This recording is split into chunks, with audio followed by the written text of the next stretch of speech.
इस वीडियो में हम डेविंसी रिजॉल्व के अंदर इस तरह के सीन्स को क्रिएट करना सीखेंगे जिस तरह के सीन्स आपने बहुत सारे सक्सेसफुल क्रिएटर्स की वीडियोस में देखे होंगे। तो यहाँ पर अब मैं डेविंसी रिजॉल्व के अंदर आ चुका हूँ। तो सबसे पहले ये है वो क्लिप जो कि आज हम क्रिएट करने जा रहे हैं। तो इसके लिए मैं सबसे पहले क्या करूँगा कि अपने इफेक्ट्स के अंदर जाऊँगा और यहाँ से फ्यूजन कंपोजिशन को अपनी टाइमलाइन के अंदर ले आऊँगा। अब इस पर राइट क्लिक करने के बाद मैं इसे फ्यूजन के अंदर ओपन कर लूँगा, जहाँ पर हम अपनी एनिमेशन को क्रिएट करेंगे।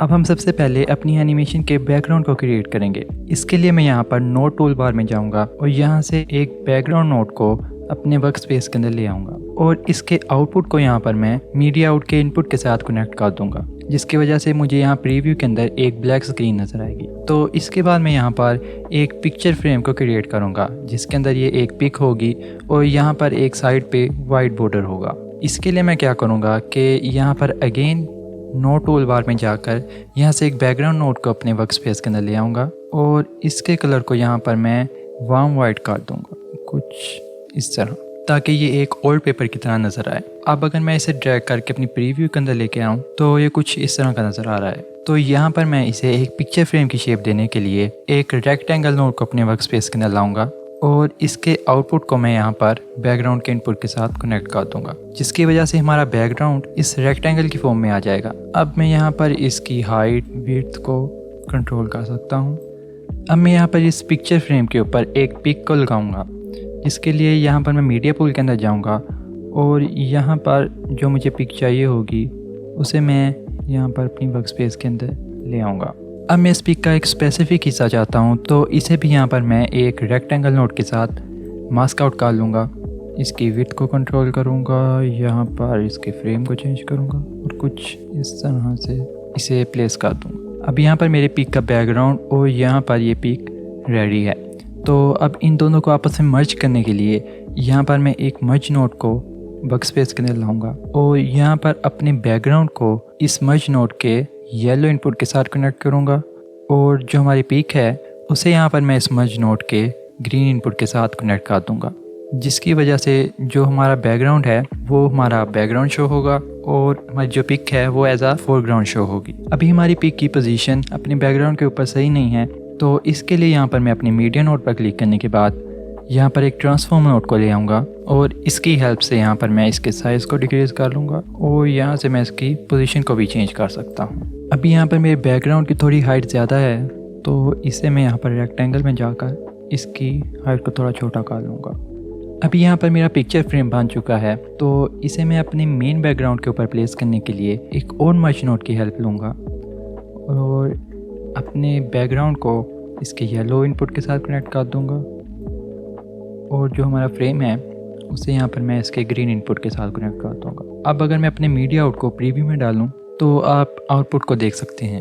अभी आपको मैं अपना रेफरेंस दिखाऊं तो आप देख सकते हैं कि मैंने बैकग्राउंड के अंदर यहाँ पर एक वॉल टेक्सचर को डाला हुआ है।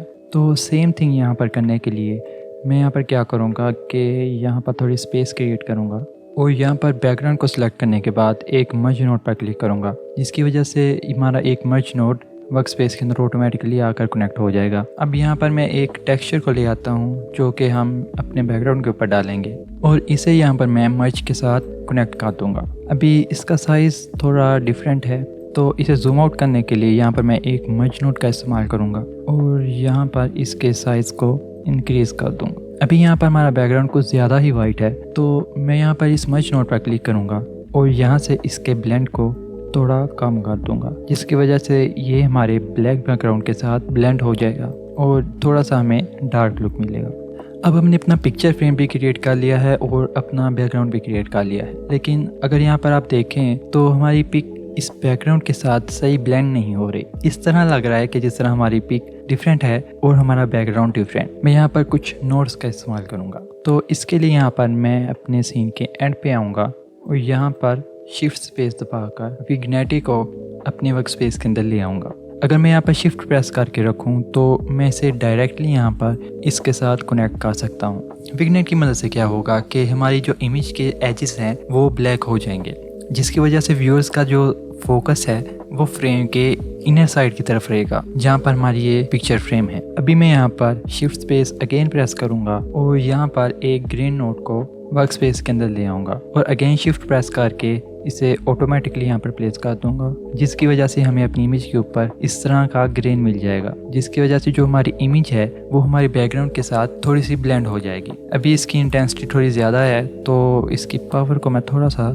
कम कर दूंगा। अभी भी आप देखें तो हमारी इमेज कुछ हमारे फ्रेम से आउट लग रही है। तो इसके लिए मैं यहाँ पर क्या करूँगा कि अपने बैकग्राउंड और अपनी इमेज के ऊपर एक टेक्सचर डालूंगा। तो इसके लिए मैं यहाँ पर अपने बैकग्राउंड और अपनी पिक के बाद एक मर्ज नोट को लेके आऊँगा और यहाँ से मीडिया पूल में जाकर एक टेक्सचर को, जो कि ये वाला टेक्सचर है, वर्क स्पेस के अंदर ले आऊँगा। अब मैं अगर इसको मर्ज के साथ कनेक्ट करूं तो ये हमारे फ्रेम को कवर कर लेगा। तो इसके लिए यहाँ पर मैं मर्ज नोट पर क्लिक करूंगा और यहाँ पर जाकर मैं इसके अप्लाई मोड को ओवरले पर कर दूंगा, जिसकी वजह से इसके सिर्फ ब्राइट पार्ट्स हमारी इमेज में शो होंगे। अभी भी इसकी इंटेंसिटी थोड़ी ज़्यादा है तो मैं यहाँ पर ब्लेंड में जाकर इसकी ओपेसिटी को थोड़ा कम कर दूँगा, कुछ इस तरह। अभी यहाँ पर मैं एक जूम आउट एनिमेशन को क्रिएट करने के लिए यहाँ पर एक ट्रांसफॉर्म नोट को प्लेस कर दूंगा और अपने फर्स्ट की फ्रेम पर जाकर यहाँ पर साइज़ को इंक्रीज़ कर दूंगा और यहाँ पर एक की फ्रेम को डाल दूंगा।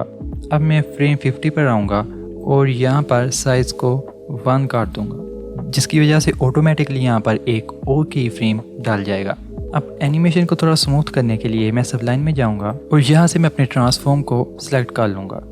यहाँ से होल विंडो पर क्लिक करूँगा तो मुझे अपने सारे की फ्रेम नज़र आएंगे। यहाँ पर मैं कंट्रोल ए प्रेस करूँगा और राइट क्लिक करने के बाद यहाँ पर ईज़ में जाकर आउट क्यूबिक कर दूँगा, जिसकी वजह से हमारा ग्राफ कुछ इस तरह का बन जाएगा, जिसके अंदर हमारे पास शुरू से एनिमेशन थोड़ी तेज़ होगी और वो स्मूथली अपनी जगह पर सेटल आउट हो जाएगा। मैं यहाँ पर इसे थोड़ा और एक्सट्रीम करना चाहता हूँ। एंड वाले की फ्रेम को सिलेक्ट करने के बाद इसके हेड को यहाँ पर आल्ट प्रेस करके ड्रैग करूँगा और यहाँ पर इसे भी थोड़ा इस तरह कर दूँगा।